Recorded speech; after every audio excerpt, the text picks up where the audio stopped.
We all have our own tales of family feuds, fights with our loved ones that whilst initially burn bright, are quickly dampened by the underlying love and bond we share with our closest relations. But what if that is not always enough? On the rare occasion, these fallouts can get a little bit out of hand. Our story today is a fascinating example of one of those very occasions, as a sibling rivalry turns acutely ugly. Some of the most famous names from ancient mythology clashing as the world burns down around them. Their stories are laced with jealousy and betrayal in a truly dramatic saga. I am talking, of course, about the great god Osiris and his transition from Lord of the Earth to the Lord of Death.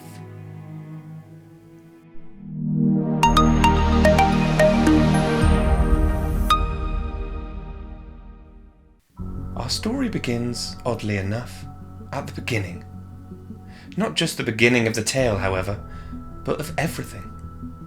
In Egyptian mythology, the creation of the world is credited to the union of the earth and sky, and it is said that this union produced 5 children, the first 5 gods: Osiris, Isis, Set, Nephthys, and Horus. The focus of our story today was the firstborn amongst these gods, and thus assumed the rule of ancient Egypt, taking his sister Isis as his queen and consort, Osiris, Lord of the Earth. Finding Egypt uncivilized and lawless, Osiris was disgusted by the kingdom he had inherited, and set about making changes. He created laws, culture, religion and farming, his expertise and generosity knowing no bounds as Egypt flourished under his rule, becoming a paradise where food was plentiful and suffering unknown. His wife and sister Isis worked closely with him, giving to the world the gifts of compassion and equality, and they reigned together as a prosperous and beloved royal couple. But even amongst immortal beings, basic emotions cannot always be controlled, and in many cases are amplified to devastating levels. Watching from afar, the god of war Set struggled to cope with the success of his brother, and the jealousy and envy in his heart began to grow and dominate his thoughts. This divine family feud was already at breaking point when the wife of Set and sister to Osiris, Nephthys, made her move, tipping the fragile piece finally over the edge and triggering the start of a truly horrifying sequence of consequences. Unknown to Set, Nephthys was herself lusting after Osiris, enthralled by his beauty and power. She disguised herself as Isis and seduced the Egyptian king, laying with him and becoming pregnant with the god Anubis. Upon hearing word of his wife's betrayal, made all the worse given the identity of her lover, Set was enraged and hatched a plan to remove his brother once and for all. He had an elaborate and magnificent casket created, adorned with gems and finished in dazzling gold. It was tailored to the exact measurements of Osiris, his brother and great rival. With the trap prepared, Set threw a grand party for all the gods, ensuring his brother was invited. After the banquet, and with the guests merry and fulfilled, Set informed them he had a special surprise. He revealed the wondrous casket and declared that whoever could fit perfectly inside could take it home as their own. One by one, the guests got into the casket, hoping that it would fit them precisely.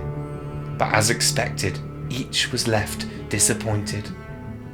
Finally, it was the turn of Osiris, and suspecting no foul play from his brother, he happily climbed inside.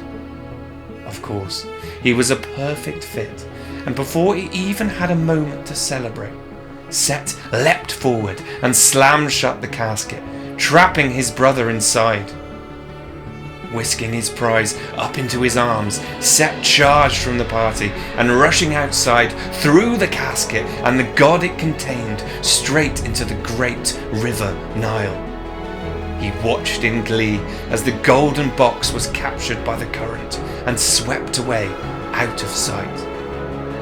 The casket rushed down the immense river and out to sea, floating for days until it suddenly hit land, becoming lodged in the roots of a huge tamarisk tree near the city of Byblos. There it remained for some time, Osiris still trapped inside, slowly dying.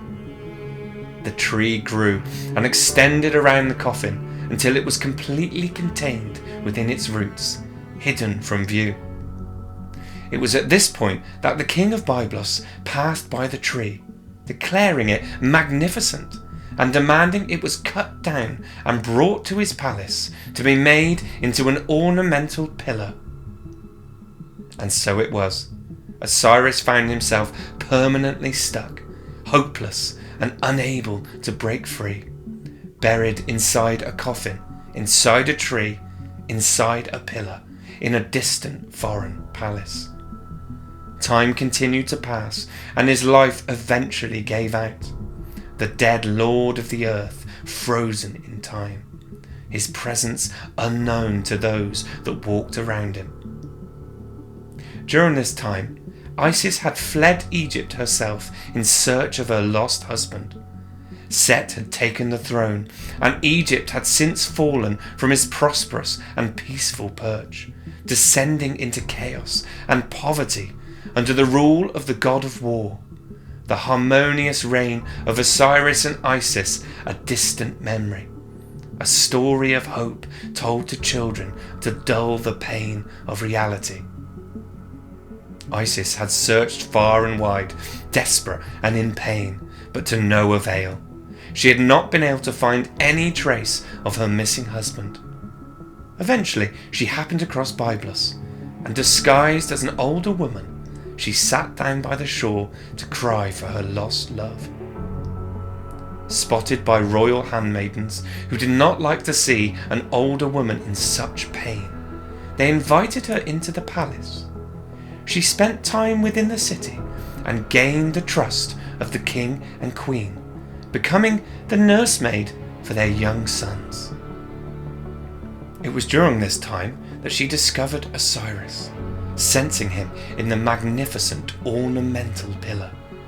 Her heart soared, and she wasted no time revealing herself to the king and queen in her true goddess form. They were both terrified and in awe, promising her anything she wanted. She requested the tamarisk pillar, which they quickly gave to her, and she fled the city with her prize in tow. Breaking apart the great tree and forcing open the coffin, she found her husband's body lifeless and unmoving. A mixture of grief and joy overcame her as she beheld his motionless form. But at least she finally had found him. There was hope yet, for they were not as mere humans. Death held a different meaning for the gods. Returning to Egypt with the body of Osiris, she hid him in the swampy marshes of the Nile Delta, while she went to gather the herbs and tools she required to revive him, leaving her sister and the wife of Set, Nephthys, to guard the body. While she was gone, Set received word of his brother's return and confronted his wife, manipulating her into revealing where the body was hidden. Rage encircling him once more, he raced to retrieve his brother, and upon locating Osiris, this time was determined to make sure of his work. He hacked the body into several pieces and scattered them all across the land and into the Nile. Content finally that his task was complete, he retreated back to the palace to continue his rule. Isis returned to find a distraught Nephthys, who revealed through tear-filled eyes what had happened. Initially horrified, Isis quickly composed herself, and the two goddesses set off together to hunt down the pieces of Osiris. They were able to locate all but one, but this was enough to reform Osiris and eventually bring him back to life. Isis assumed the form of a kite and flew around her husband, drawing the seed from his body into her own and becoming pregnant with the god Horus. Whilst Osiris was now once more alive, the single missing part meant that he was incomplete. He was no longer able to rule the land of the living and unable to challenge Set to regain his kingdom. Instead, he was forced to withdraw into the afterlife, where he became Lord of the underworld and Judge of the dead.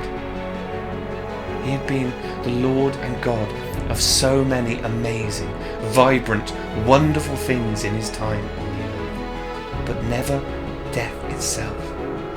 Isis was overjoyed that her husband was once more alive, but distraught that he was unable to remain by her side.